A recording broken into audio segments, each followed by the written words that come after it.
Hey, hi, hello. I think the game is working and my microphone is working. Okay, cool. It wasn't really doing a good job of that for last few times. Okay. So we are back with this mess again.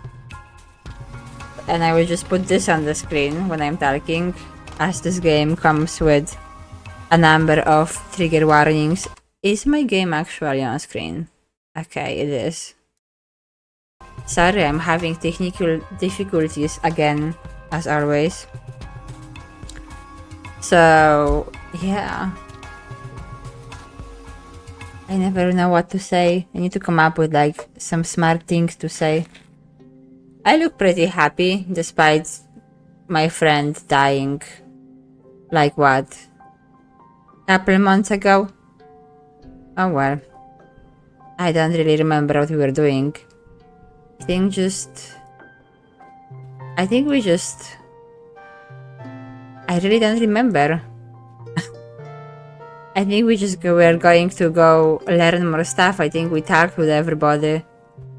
And we are just waiting for more stuff to happen as another season went by.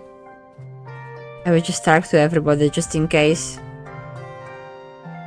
Tanget sniffs the air. It stinks out here. Not just like one sting either. Every day it's a new sting. That it smells like, she wrinkles her nose. Like the time the waste reclamation unit broke down. Yuck. You haven't noticed the smell. She sure is sensitive. Or maybe she just likes the stale air inside the ship better. I mean, again, I feel like that's a pretty fair thing to say if you spend your whole childhood of your 10 years on the ship and it was probably not that much smells. And here you have plants and animals and like wind and all kinds of things just smelling. I could give her a gift, but I don't think if she wants a cake or like a log. A log is a weird gift, although I imagine somebody who likes nature would maybe appreciate getting a log. I like smells outside. Probably more than in the ship. Although I was never on the ship, so I don't know. Hi, how are you? Yeah, I remember this dialogue. So we might have talked to everybody already. Oh, we actually didn't, okay. Maybe it was the beginning of a new day. You're looking for Cal in the garden when you nearly trip over someone else. One of the younger kids, and they are blindfolded? Hey, they exclaim, ripping the blindfold off their face and throwing to the ground. It's Cyrus, one of the Ameno's brother. He glares at you. I was almost done. I mean, yeah, I was not the one who was blindfolded, so maybe I should be paying more attention and don't walk into people when I'm the one who can actually see. Cal jogs over and grabs Cyrus in a friendly headlock, ruffling his messy red hair. Dude, you were so close. Cyrus stamps his feet and complains that you got in his way. It's not their fault, Cal says. They didn't know that we were playing a game. Give me a sec, I want to teach them how to play. Ah, games are nice. It's my best friend with the best sense of fashion in the world. I still want to wear this shirt. Cal turns to you as Cyrus leaves. Sorry, Tris, he says sheepishly. I was teaching Cyrus a new game, but he's more like Anemone than I thought. Real competitive, you know. He stoops to pick up the blindfold, brushing off the dirt. I've been trying to come up with different kinds of games, other than sports ball, he says. No winners or losers, I just wanna have fun with my friends. Cal looks at you hopefully. Do you wanna learn how to play? That's nice. Oh, hi! You did catch me, and you are lucky because my microphone didn't want to work. So it's a miracle that I am even here to begin with.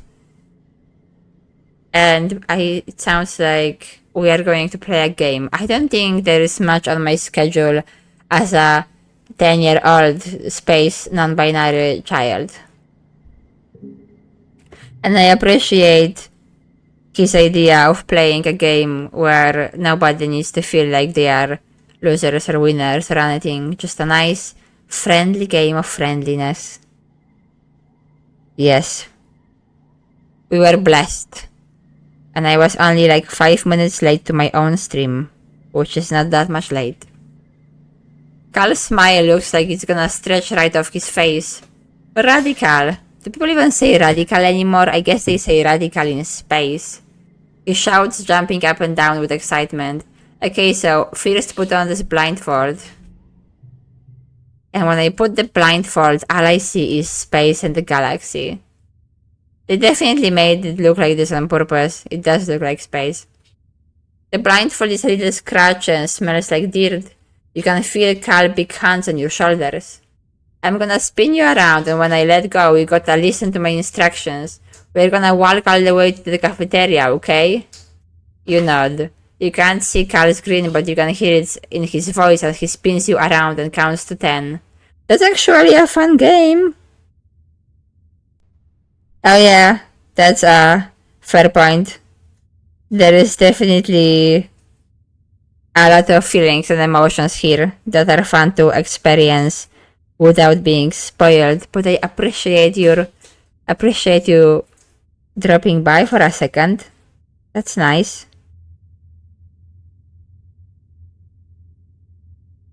I remember one time my friend visited me and she was from a different city, and I made her find way to get to the grocery store by me just giving her hints and instructions without like using a map or anything, because she didn't know my city. That was kind of fun. Kind of reminded me of this. First, Cal sighs. You gotta walk forward 10 steps. Do you follow Cal instructions as best as you can, or make things difficult for him? Why would I ever make anything difficult for my friend when we are playing a game together?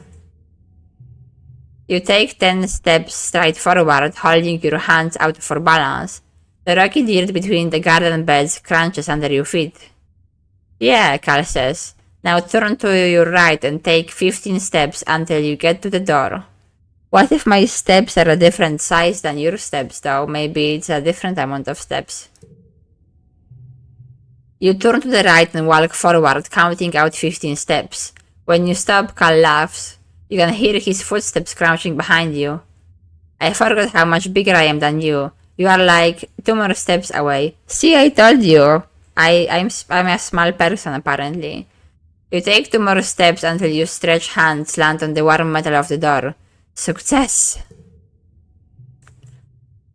This is pretty thought out game indeed, because there really is no winners or losers. It's just a game of cooperation. Awesome, Cal says. You can't help but smile. This is fun. Now hit the door button on the right and then keep walking forward until I say stop. Go really slowly, okay? You open the door and start to walk forward. The path slopes downwards and your feet slip a little bit, even though you're moving as slowly as you can. Rare dirt is nothing like the metal floors of Stratospheric. It's turbo rocky here, Cal says, and you can feel uneasiness prickle at the back of your arms. Just keep going forward slowly. I mean, so I definitely, yeah, it's bringing back the good old days of the live blog and predicting the whole everything before it even happened, and everything that people were saying. I remember some successes I had back then. See, like, I trust him, but it's not whether a question of whether I trust him or don't trust him. It's a question of whether I trust my feet to don't trip on the rocks when I am blindfolded. But, I mean, I trust him when it comes to that. You slowly creep down the slope to the center of the colony, somehow managing not to bump into anything. Cal cheers. Okay, now turn a little to your right and keep walking straight. We are so close. You carefully pick your way forward, stopping when you hear Mars' unmistakable voice ring across the courtyard. What are you nullheads doing? We are having fun. It's fun because we are 10 years old. Cal tells her you're playing a game. Is that a real game? Mars scoffs. It looks like Tris is just wandering around with a scarf over their eyes. Aren't you a little too old for this? We are 10! How old do you need to be? I'm sorry, but I am quite certain this was something I will do with my friend when I was like 15. I honestly would even do it right now. Like, I could totally, not here, because there is just like street and cars outside, so that's not very safe. But if I had like a garden or like some safe space, I would totally play this game right now. And I can't even ignore her because I'm not brave enough. That's sad. I wish I was brave enough to feel assertive and not let people make me feel like my games are not a good games. Embarrassment burns in your belly as you tear off the blindfold. Blinking away tears in the sudden brightness, you can see Mars looking down her nose at you. Ah, I'm kind of sad I end up feeling embarrassed about this because I'm not brave enough. Mars snares, tossing her brands over her shoulders. I thought you were colored trees. Let me know when you are ready to play adult games. We are not sure what she meant by that. Do you even know what you mean by that? You are also 10 years old. What's an adult game, in your opinion? I don't know. What could be an adult game in the opinion of a 10-year-old child? I don't remember what I thought when I was 10. Playing poker, I guess, or something. Well, that's not a game. That's just annoyance. There is nothing fun about taxes. Why is that the first thing that came to your mind?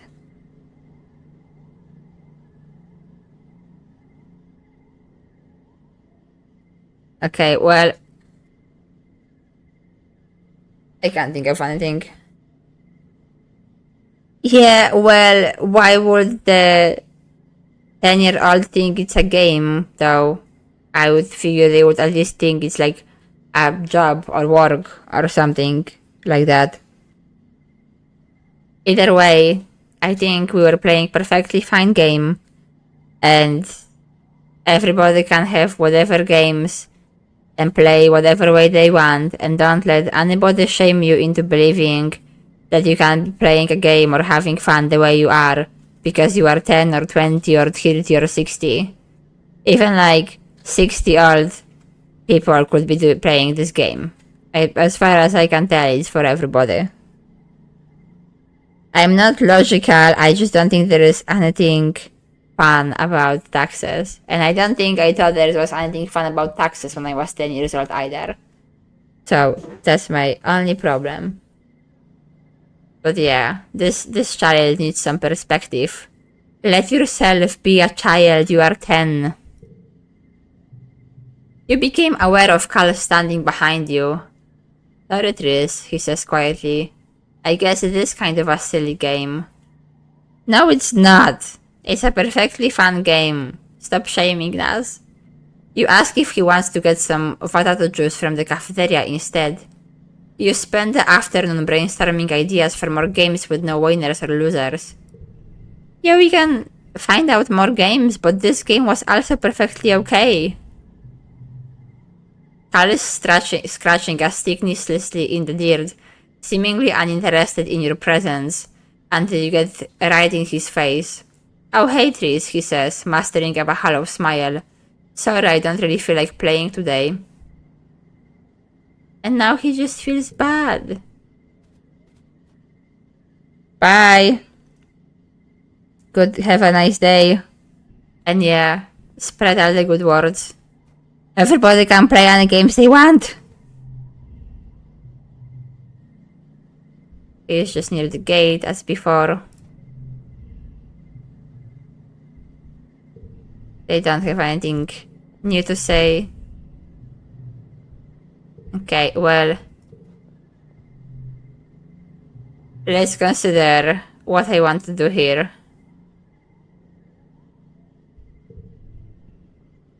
I feel like I should just kind of keep doing the one I am on Patton already. I was like studying here, right? Biology, reasoning, creativity, persuasion. Kind of want to do more of that one, I guess. But now I also wish I could go and train my bravery or something. I can be brave enough to stand up to my friend telling me that my game is silly. It actually really sounded fun. I don't know. What do I need for this reasoning? 5. I would actually need to study this one instead. If I want more reasoning. What's my reasoning at 2? That won't even get me there. Do I want to register for engineering classes anyway? Maybe. I mean, engineering's fun. And probably useful and important when you are living in space. But I would do this one though. Let's do just this one. There is some sort of emergency in engineering that requires Hal's attention. So today's class will be taught by the ship artificial intelligence, Congruence. Good morning, Congruence chirps. Today we are going to talk about the formation of the Vertumna group and our decision to leave Earth.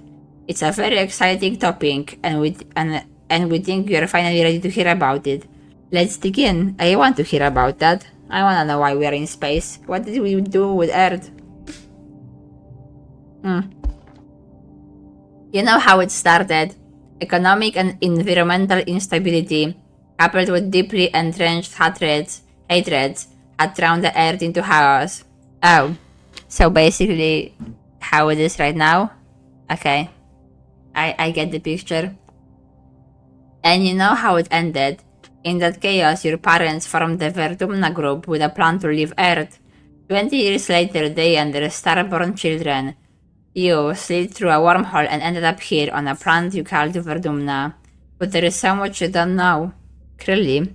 We definitely clearly had way better technology at this point, because it sounds like it didn't take us much long to build a whole ship.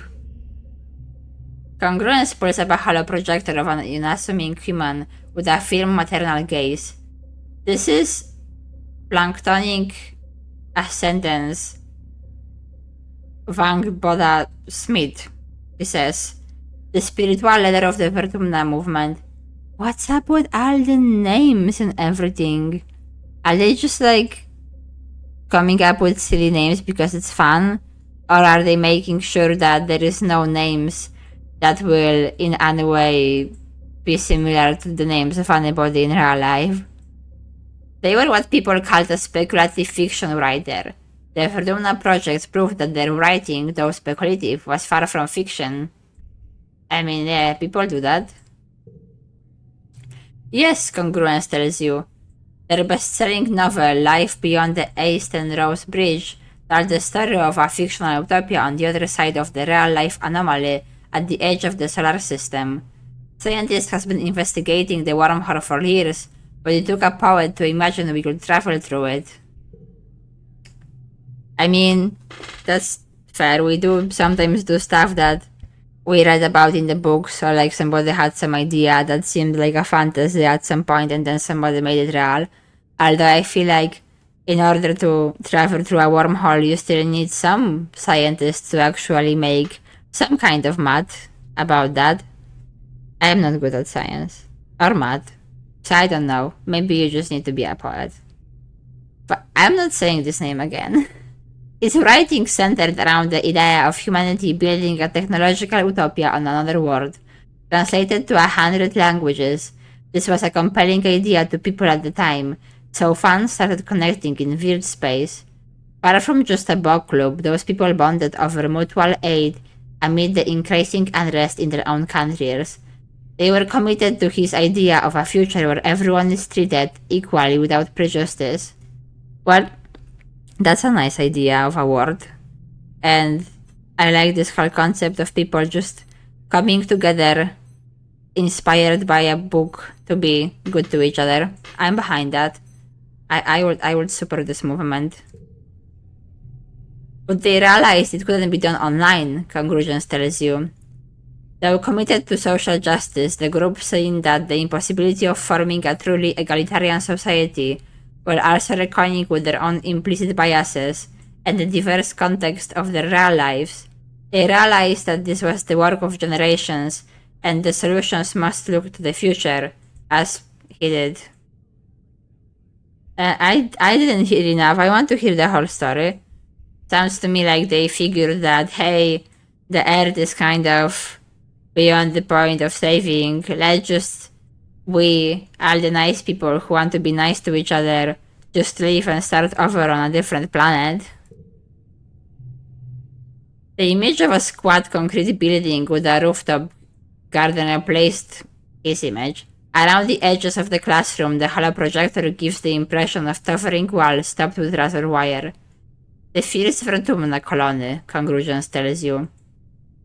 400 people volunteered to sacrifice their own cultural beliefs to walk through these doors, agreeing to come up with a new way of life that will be taught to their children. Babies were conceived from egg and sperm donors chosen by lottery and raised communally like you as the second generation of the Verdumna group. Those babies were your parents. Wow. That just sounds like some kind of gigantic social experiment. And you gotta kind of wonder what's like the ethical implications of that.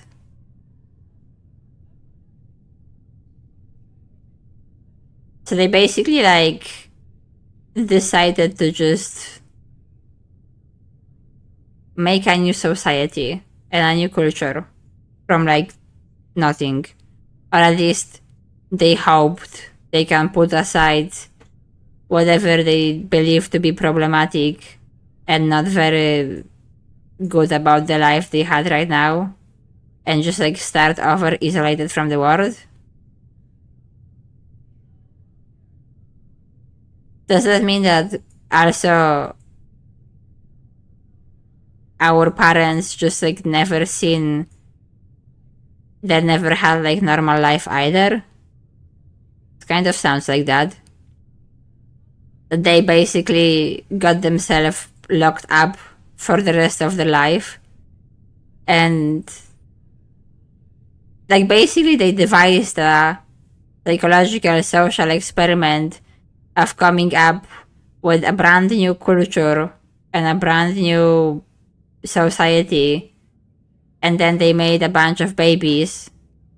And then they never let those babies experience like an actual normal real world and just instead had them a completely isolated culture. And it kind of sounds like it worked out, but honestly, I feel like in real world there would be like 1,000 things that could go wrong and like 1,000 ways this could backfire and like 1,000 ways somebody would like do something or like exploit it or like I'm just not sure if this would go very well actually. And I'm still like wondering about actual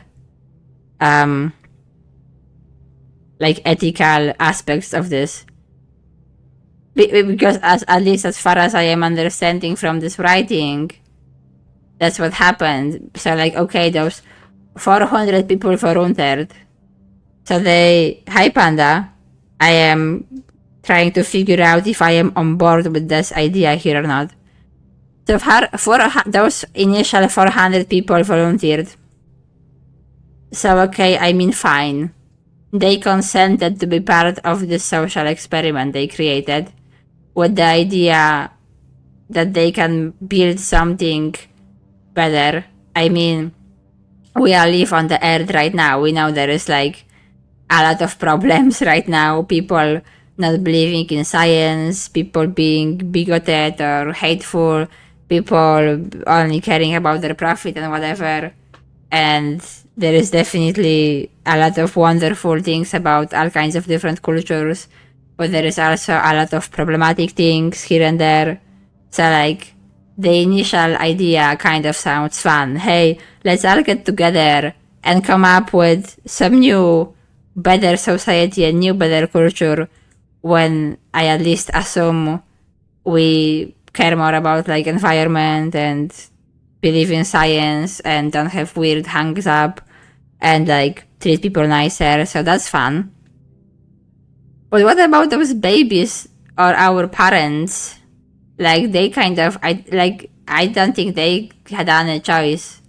So that's kind of fishy. That part is kind of fishy. Like, while they just locked up in this building forever and like never left, and then they just put them on the ship and send them in space. But I guess you could say the same about me. I never consented to be born on the spaceship. But then I also never consented to be like born as myself, me talking right now. So is there really any difference? I don't know. It just seems a bit fishy to me. Like ever so slightly uncomfortable idea, I guess. That like sounds very good on the surface level, but I'm just like not sure how exactly it would go over in practice. I mean, I guess as long as nothing bad happens, like you have a success. So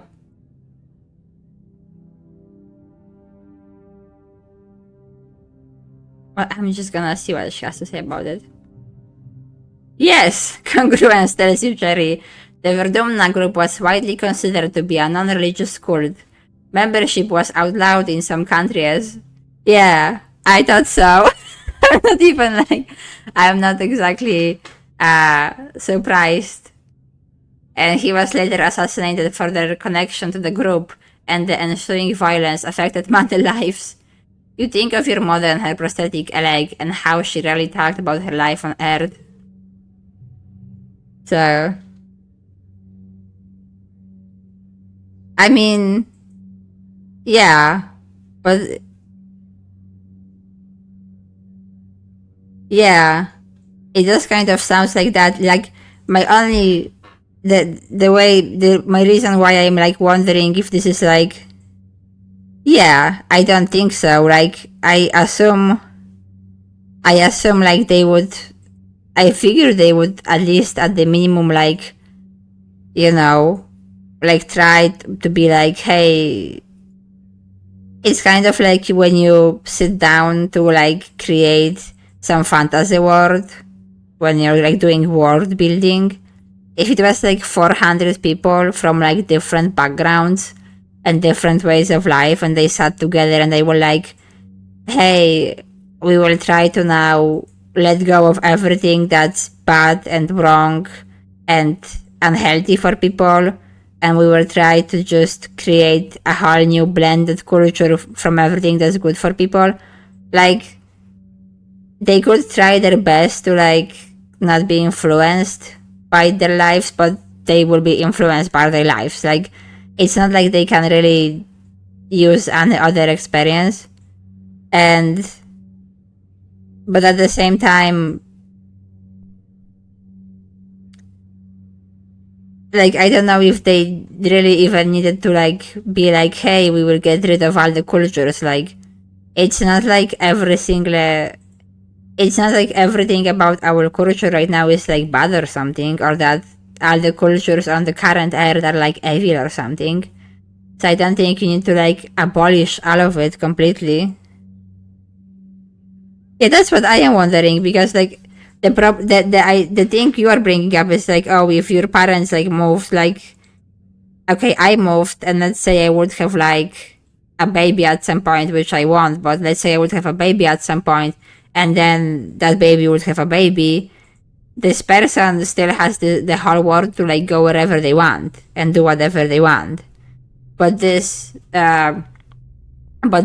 story is implying that, okay, those 400 people consented, but then those babies they had didn't really have a choice. Like, could one of those babies be like, hey, I want to leave?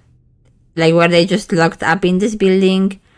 Were they like completely sheltered from like culture of Earth? Because like, how otherwise you raise somebody without being influenced? Like, they couldn't send them to like any school on Earth, or they couldn't like send them. Could they even like let them outside from that building at all? The first like colony on Earth? Because like literally if they wanted to raise those babies until completely new, completely like, you know, new culture, then you can't really even let them came into contact with Earth cultures and Earth ways of living at all, right? Because then it's just not really gonna work out. So you are committing a bunch of newborn people to your social experiment without them really having a say in that.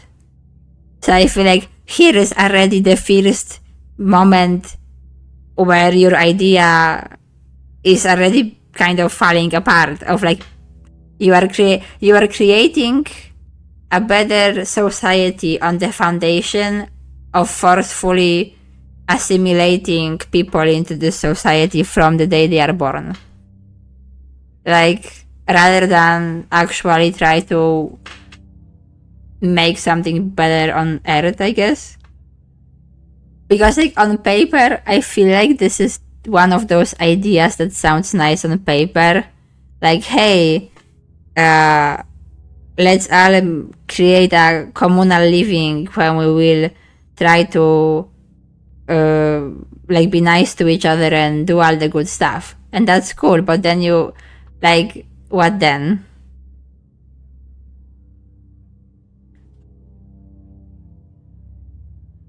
See, that's a good question, because when you are on the difference is once you are on that ship, then there is just simply nowhere to go. It's kind of like if the ship is the Earth. Like I right now, I'm on Earth, which is a giant ship moving through space. And I don't really get a choice to leave. This is like this living ship made out of rock is the only one I am on. But that's what's happening to everybody. Like we are all here. Like there is no other planet to go to. Or like, I don't know if this makes sense, right? And nobody is like trying to force me to learn life some specific way, or at least they shouldn't. I mean, of course, there are places on Earth when people are being forced to a specific ways of living, but we like disagree with that. We don't think they should be forced. So if it was happening on like multi-generational spaceship, everybody is like having equal rights again. Here we are, everybody on the ship. We are born on the ship. We get born on the ship. There is nowhere to go from the ship. And if things are proper on that ship, people will be allowed to choose what they want to be and how they want to live on the ship even. Like if I am born on the ship and my mother is from France and she teaches me how to speak French, and then I make friends with my German friend and he wants to teach me how to speak German, my parents will like let me learn German, for example. I picked like not controversial subjects like learning a language. But here it makes it sound like the idea is like we locked 400 people in the building and then we made babies in that building and they were never allowed to leave, and then we forced on them an ideology we created, whether it's a good one or bad one, without giving them any choice in the matter. Right? So that's like the fishy part of this whole idea. Like it sounds nice on paper. Hey, the Earth is going to hell, and everybody is kind of crazy and we are doing bad things to each other and we should learn a better way of living.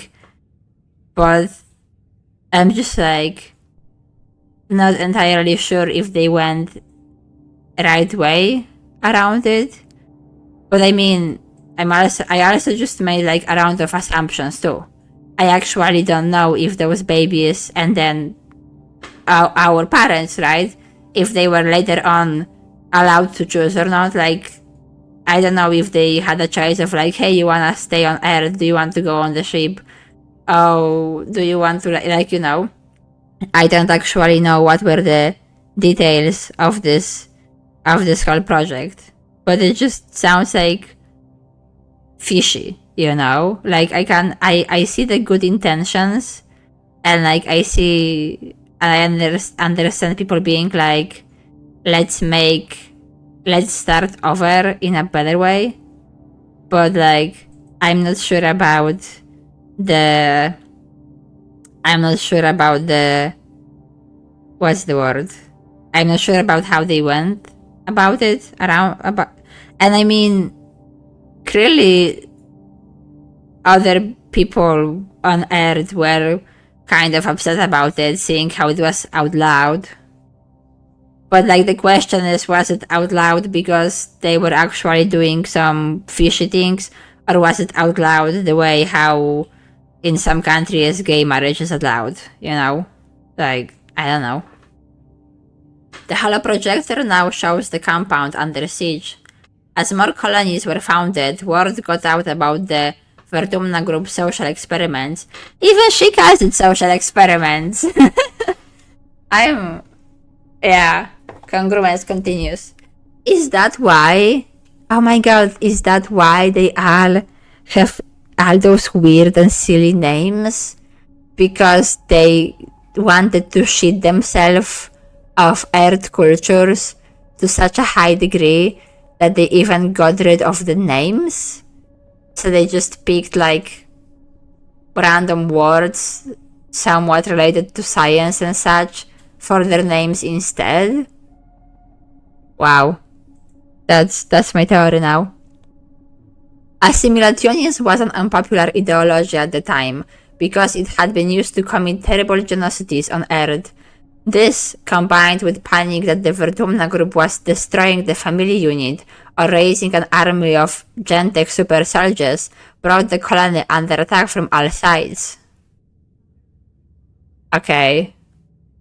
I mean, I'm not behind the complaints about destroying the family unit or other things, but it is fishy still though. I wanna say both of those things.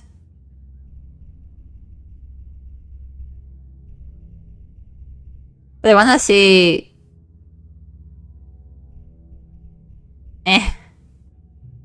The image of a burning compound is replaced with the stratospheric on a launch pad.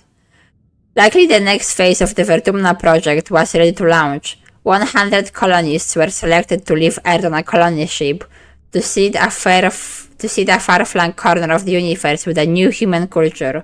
So what about all those people left behind though?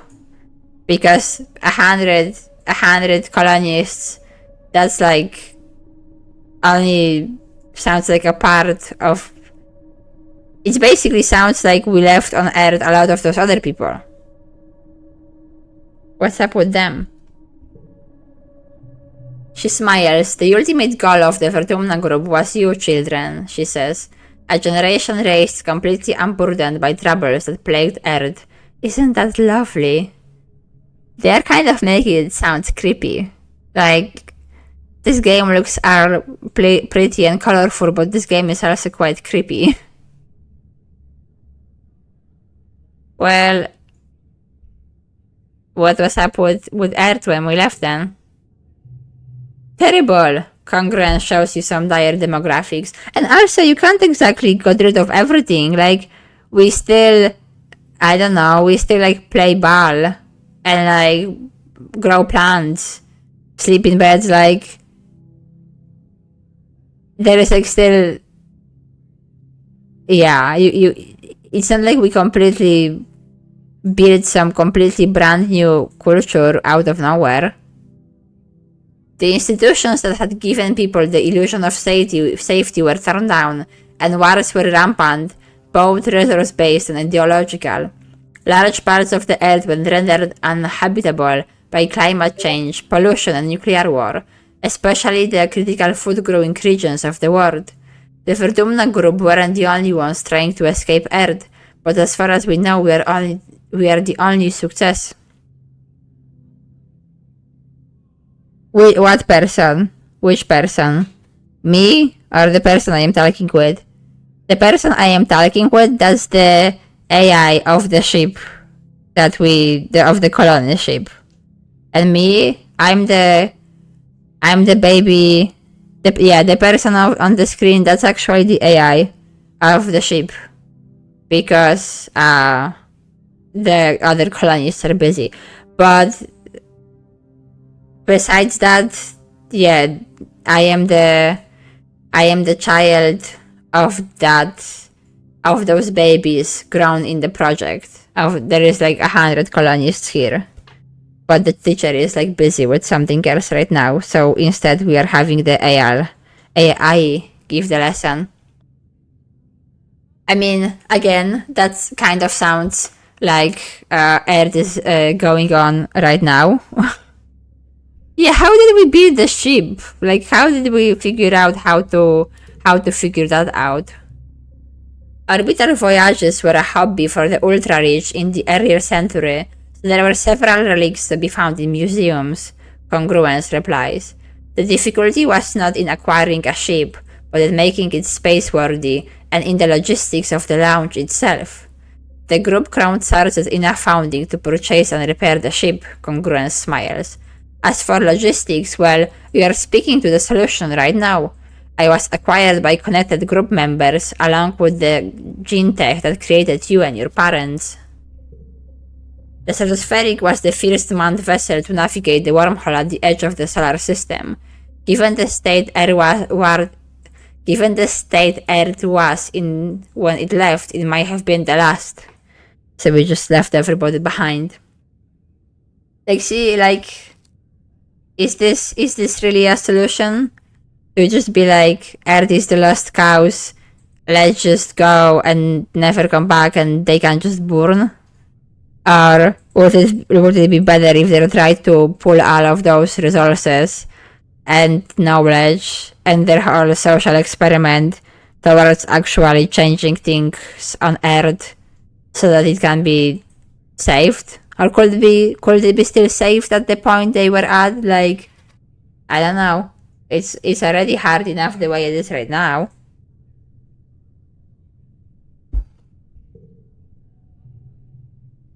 The Verdumna group members have a unique culture, Congruence replies, but it's formed from a combination of many heritage from Earth. Even the language you speak, Esperanto, was invented to bring people together. See, why didn't they just come up with a completely new language then? And don't worry, Congruence exclaims. You brought your best heritage with you. You are humans. See, but this is still like artificial culture, and it is still basically extension of Earth and the Earth culture. Like, all of this didn't came out of nowhere.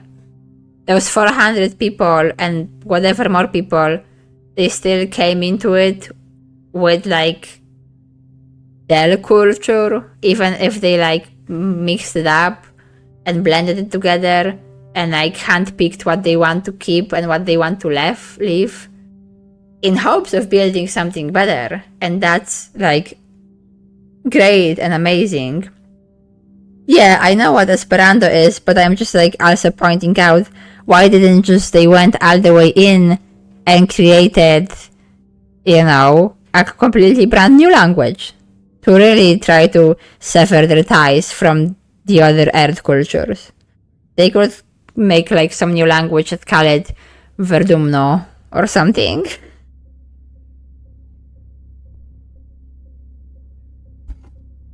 I mean, I just want to say, like, I understand definitely where they were coming from. Again, I would love if we here on Earth could build maybe not like a brand new culture, but I would just love if we here on Earth could like live in a way that we actually go and do care about environment and don't do bigoted things and don't put money first and all those like nice things. Like, I'm all up for trying to teach people to be better. I'm just not the expert on how exactly this should be done. And I totally can understand all those people being so fed up with Earth and just feeling like it's lost cows and we should start over. I mean, I'm bet there is a lot of people everywhere, all over the Earth, that feel the same way. So I definitely know where they were coming from. And I suppose it's one of those scenarios when at the end of the day, the judgment will come from the history.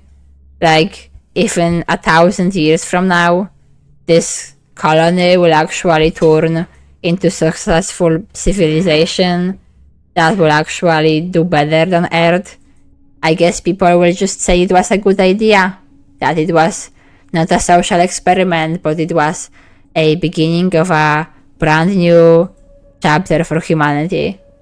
So, if they are lucky and it works out. And if it doesn't work out, then people will say they just hurt a bunch of babies or something. Your head is so stuffed with ideas it may burst. Professor Hall and your parents never mentioned this stuff before. They waited to tell you because they wanted you to grow up without feeling different based on your genetic makeup or family history. It's hard to imagine having a different culture than your neighbors. You wonder what it's like. Everyone celebrating different holidays, eating different food, speaking different languages. Are you missing out or are you better without it, like the original colonist believed? It's hard to say as the decision was made for you long before you were born. All you can do is be the best Tris you can be. Yeah, that's exactly how history works. That's why I say that. That's exactly how history works. This paragraph here, that's kind of like a difference between growing up in Poland or growing up in USA. I feel like growing up in Poland, you get the experience of it's hard to imagine having a different culture than your neighbors. Like in Poland is compared to USA, everybody just kind of do the same thing. And there is not that much different, like, visible cultures. I don't know. And I mean, why you will be better without it? Like, at the end of the day, it's definitely there is no problem with people celebrating different holidays and eating different food and eating different languages.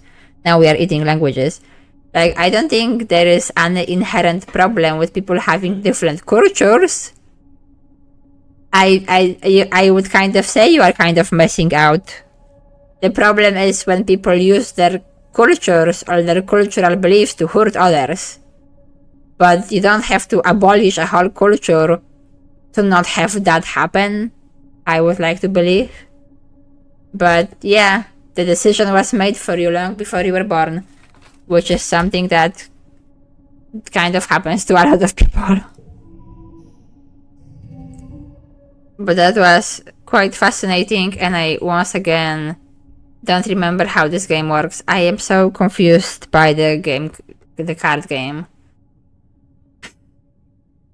Yeah, I remember that. Same color is a bonus. Iris is a bonus.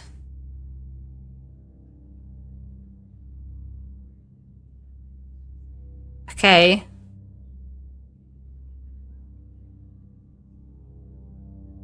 Same number.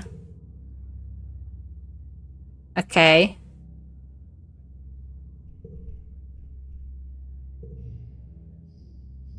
Well, so...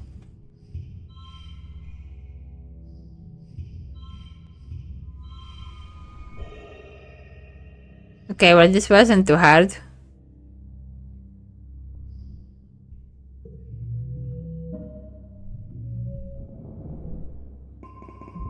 I have learned well.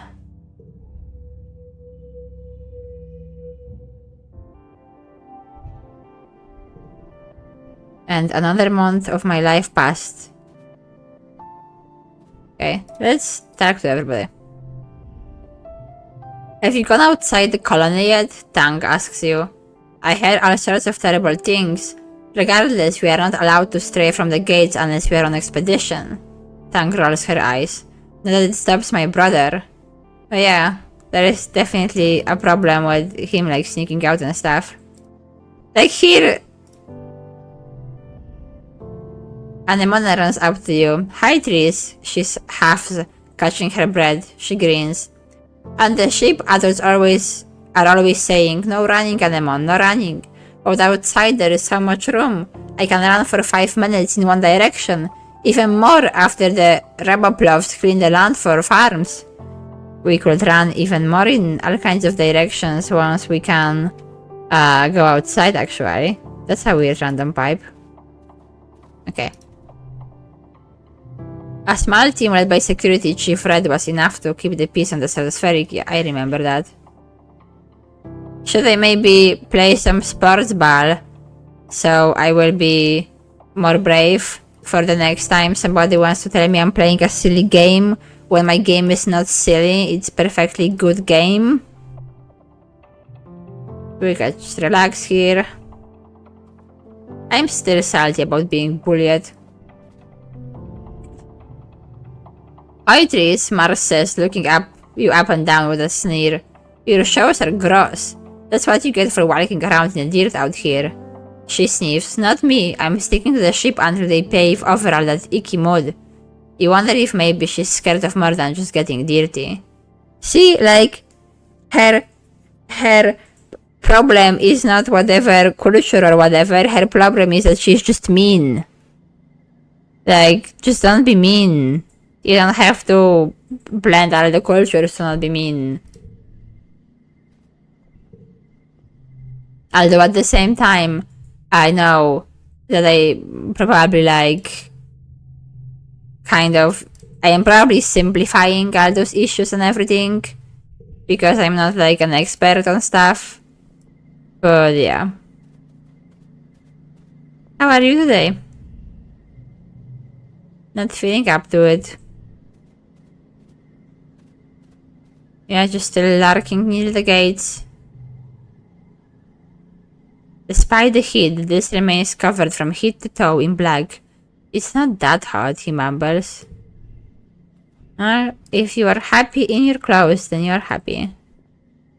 Yeah, just still guarding the gate.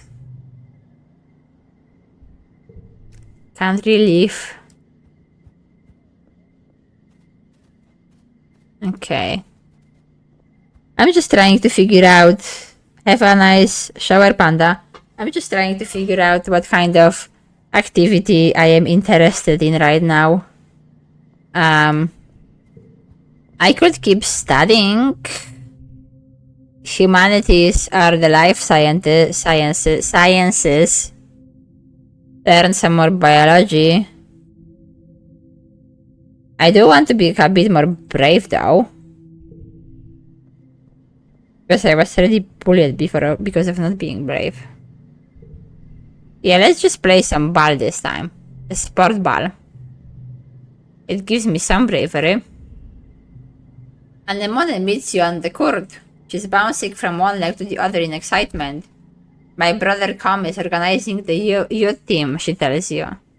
So I guess that's also why they all have all those cool different clothes. Because they had to make up all kinds of new fashions to not be part of Earth cultures.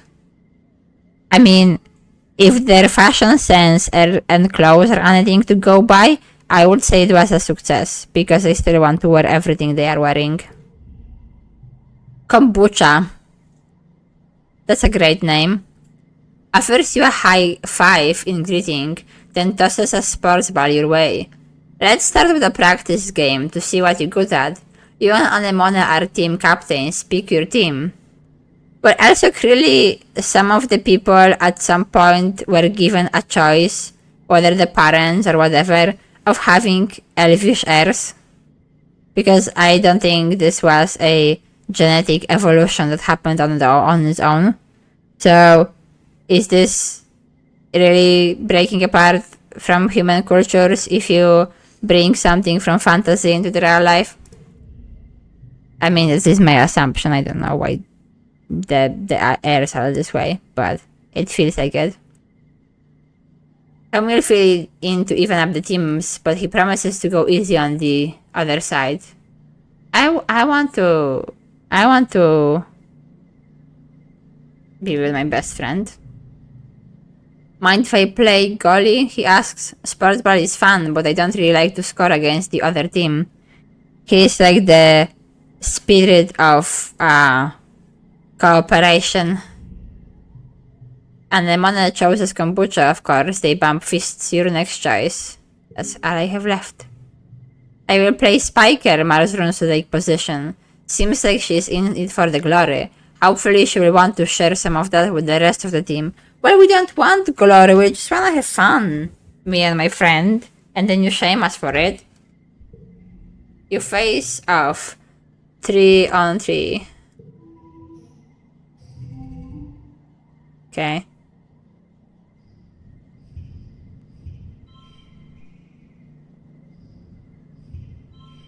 Should I just keep it for the next round, actually? Or should I, like, start with those two?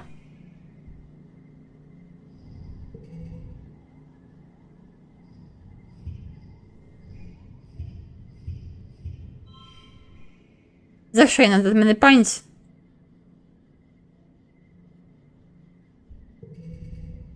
Okay, I should be okay.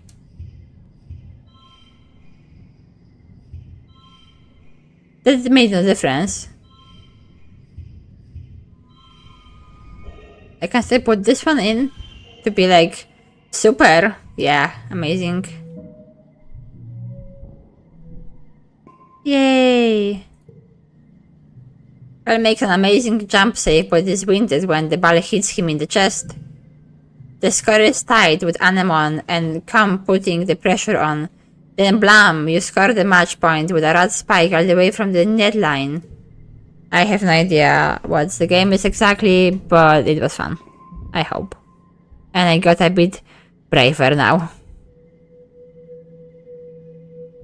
And another month goes by. And now it's raining. Ah, that's pretty though. And soon I will be 1 year older. Anemone holds her stomach as you approach. Does the air make you feel hungry all the time, or is it just me? She wonders. I feel like I could eat a whole one of the mushroom trees. Just... She mimes showing a whole giant mushroom in her mouth. The other day, Dre told me I should eat a tree.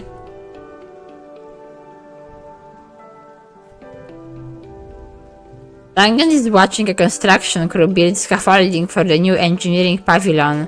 They are using mushwood, which is so light that one person can easily lift a 10-meter long pole and stuck it into place. Well, I will not eat any trees. She points towards them. Human beings are so great, don't you think? Before we landed, this was all just dirty jungle. Now it's civilization. I mean, for you that's improvement, because you are part of that human civilization. But I'm sure the jungle was perfectly fine without us. I've been learning about adaptability in reading and biology class. The books say it's what sets us apart from the other animals. Like, we don't need fur because we can make warm clothes, and if it's too hot we can make air conditioners instead. I mean, it was kind of went the other way around. We made warm clothes and then we lost fur, but I guess so.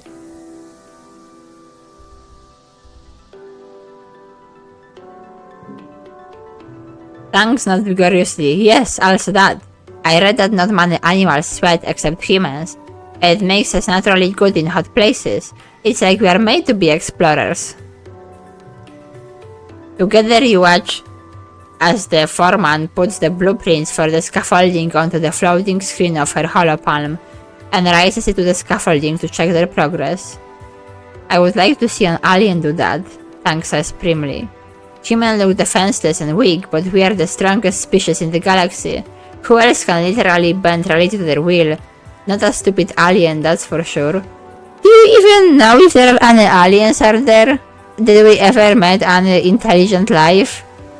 Like, at least the game didn't tell me anything like that yet. That there are like any aliens that are like have civilization or whatever. But also,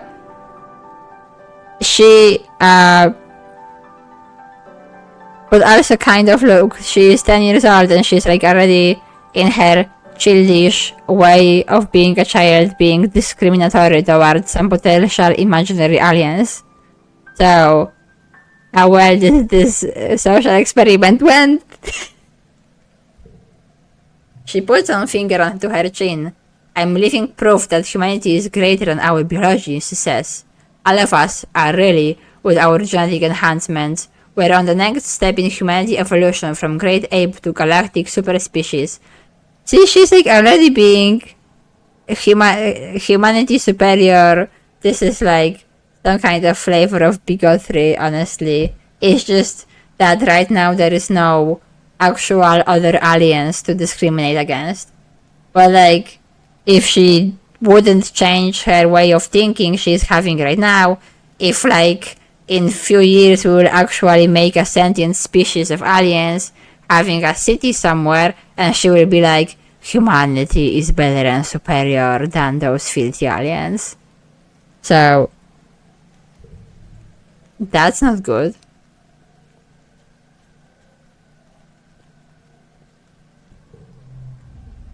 You still don't feel up to it.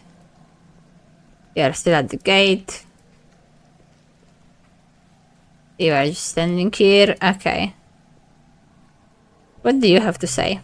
Oh, that's pretty. I like the light bulb. And the two suns. It's pouring rain and everyone's trying to stay dry under the grass-roofed palapas. Everyone except this. Off in the distance, over at the wall near the sport ball field, he's definitely skulking. Well, if I had more perception, I would definitely quietly follow him to see what's up with him. But his sister already told me that he is up to something and probably living and exploring. And I'm just gonna go tell someone if I can't follow him. Not because I want to get him in trouble, or not because I think he's doing something wrong, but because I already have one dead friend. And I don't want to have a second dead friend. I don't want tomorrow to wake up and be like, hey, this was eaten by some wild animal because he snuck out and we didn't know. So I'm just gonna tell someone, and if he hates me for that, then I will just have to live with that. You tell security, oh my god. I wanna wear that. Including the muscles. This looks so... I feel like I need to find some kind of crafty person and commission some of those clothes. Seriously, at this point. This looks great. I want to wear the muscles and I want to wear this shield vest thing, whatever. You tell security chief Red that you saw this up to no good around behind the garrison. He is too distracted trying to put buckets under various leaks in the roof to pay you much attention. Check it now. Why are you not being... No. Thank you, Tris. I will check it out later, he says, waving you off. If there is a danger to the colony, one of the lookouts will catch it. Well, better. We are not so sure, you know this. He's very good at hiding when he doesn't want to be found. Well, I at least told someone. I did my part, I guess. but I'm just worried about my friends. You know, Tris, you're alright, Mars says as you approach. You blink at her, trying to figure out what she means. You're alright what? I'm just alright in general, I guess. At your stunned silence, Mars laughs and tosses her hair over her shoulder. You're alright, she repeats. You actually have good taste, unlike all those other nullheads. Ever since we landed, it's been help with this, Mars, and don't waste resources on that, Mars. It's boring. At least you understand the importance of sophistication. What gave you that idea? What did I do to make you feel this way? You shot the breeze with the Mars a bit longer. At some point, this skulks out of the living quarters and has to pass by you both, clearly trying not to draw your attention. Where is he going now? Mar mutters to you, then raises her voice so this can hear. Try not to get eaten by aliens, she calls out to this. If you die out there, they can't use your body for fertilizer. Don't be a waste. Why are you such a bully? This is mean. He is already having some issues, clearly. And we had one friend die. Do you not care?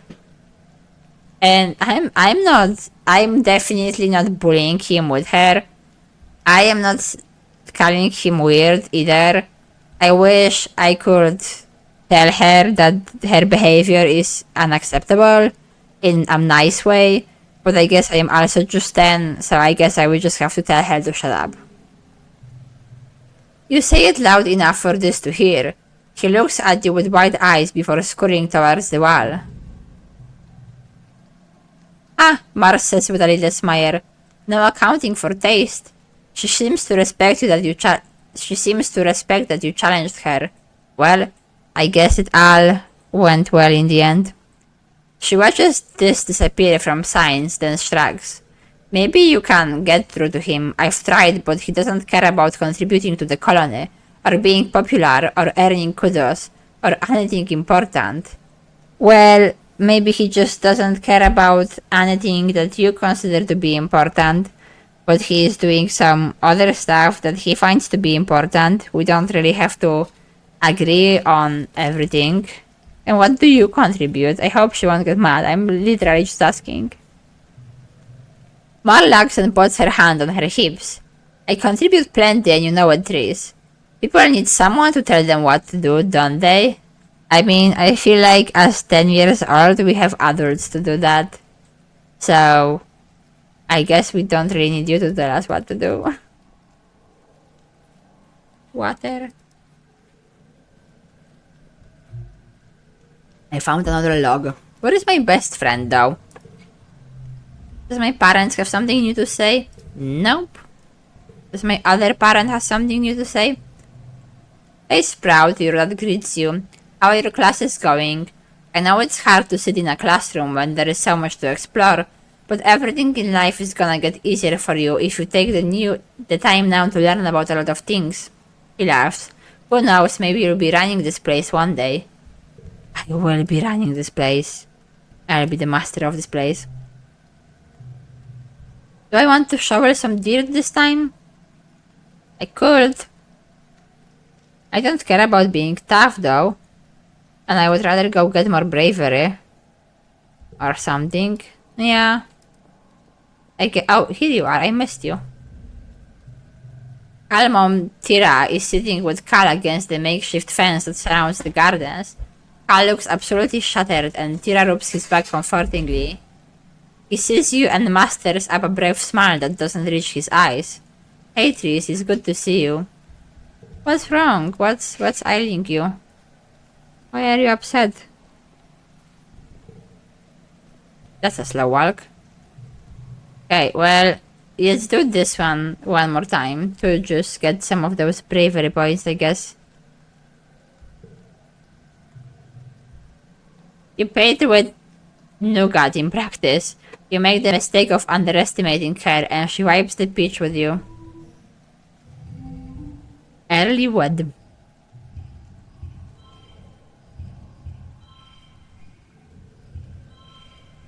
Oh no, I don't want to I mean, like... Oh, okay.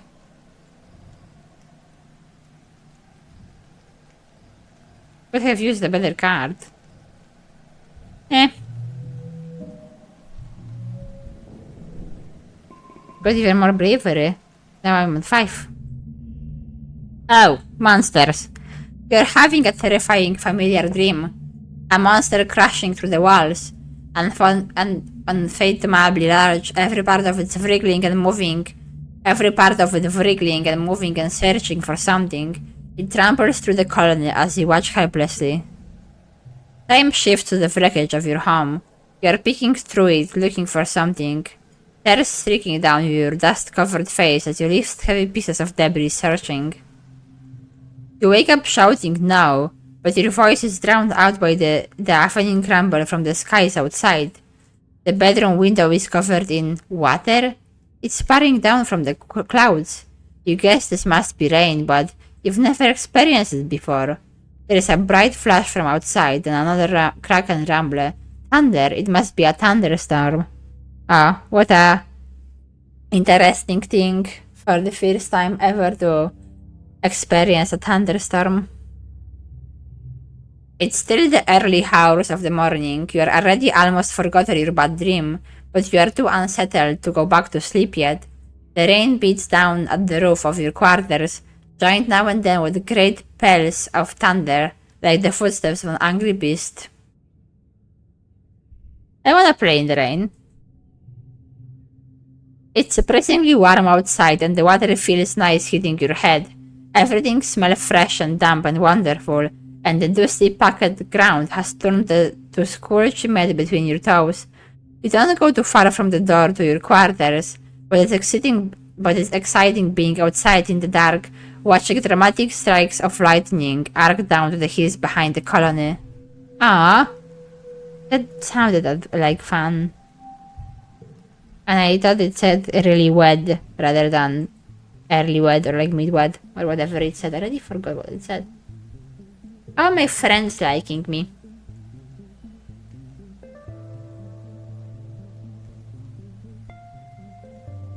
And I'm an older brother, a young security officer who coaches sports ball. All the kids love and look up to him. And you? Chief of Security, a groove man who new recruits are frightened by. He takes the colony's safety very seriously.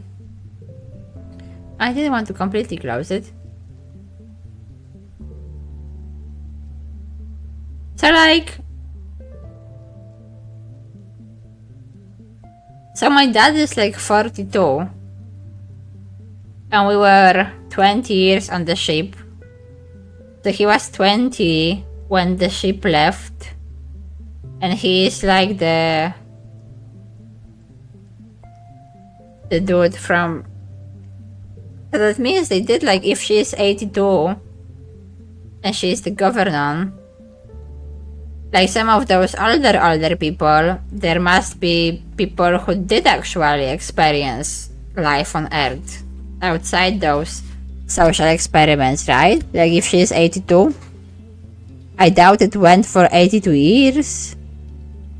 Is she like the one of the founding persons of the whole thing? If she is 22, 82, I mean. And if... Oh! Hi! Thanks! That's nice. We're being raided. That's like the first time it ever happened in my life. Unfortunately, I will be ending the stream sometime soon. So... kind of unfortunate, but still appreciated. Hi. So yeah, like, if she is 82, and based on the knowledge of what I know about what happened in the story of this game, if she is 82, that would suggest she actually did experience life on Earth, and she is like part of the Earth cultures. So should she even be here at all? Isn't she like tainting the experience, especially if she is like the governor? Yeah, Dre, I didn't set that thing up yet because I didn't figure out how. I have tried and I have failed, but hopefully I will eventually figure out how to do it. It's going well, thank you. Just playing this game, and today I am thinking about some more of like a of morality of social experiments, I guess. If she's 44, he's 42. She's like 37, I guess. He's like 50. So like a lot of those other people are more or less the same age, but she's like way older. I don't know. I'm just not sure if I just have so doubts about how this whole thing is organized. How are you? Hold this to your head now, my darling. You hear as you enter the garden looking for Cal. It will help with swelling. Did you hit your head? Ah, your mom looks cool. What's that? The shirt is nice, but that's like seems like complicated hair apparel. Thanks. Hope you will have a good day and hope you had a good stream. Cal is sitting with his mother, Auntie Tira, who kneels beside him holding an ice pack to his head. Cal's eyes are really puffy. He grabs them and sniffs as you approach. Hello, Tris. Tira greets you with a kind smile. Don't worry. Recalcitrance just took a tumble of something you shouldn't have been climbing. Yeah, I see why we are just calling him Cal. Mom, Cal complains. It wasn't that bad. I'm okay, Cal reassures. I just bumped my head a little. Mom always knows how to make it better, he says with a boyish smile. Even if I'm old enough to take care of myself. You are 10. We are all 10. My brave boy, Tira says, stroking his hair. Thanks for humoring me. She looks over to you. Don't let him show off for you, Tris. Ground-based feats of bravery only for the rest of the day. Cal whines and wrinkles his nose. Tira laughs and wraps him in a big motherly hug, rocking him back and forth. Despite his protest, Cal's eyes close in happiness. He really loves his mom. Yeah, there is like a nice number of pretty good relationships between parents and kids around here, so that's nice. Can we read about her now? Is she here now? Yay. Oh, well, that's very little information whatsoever. Didn't really help me. He's 12 actually, he's older than me. I actually didn't know he's older than me. I thought we are all 10 for some reason. Oh, we are not, okay. Ah, she's dead. What does that mean? Oh, that's like the full name. She was named after a sweetener because she was so sweet.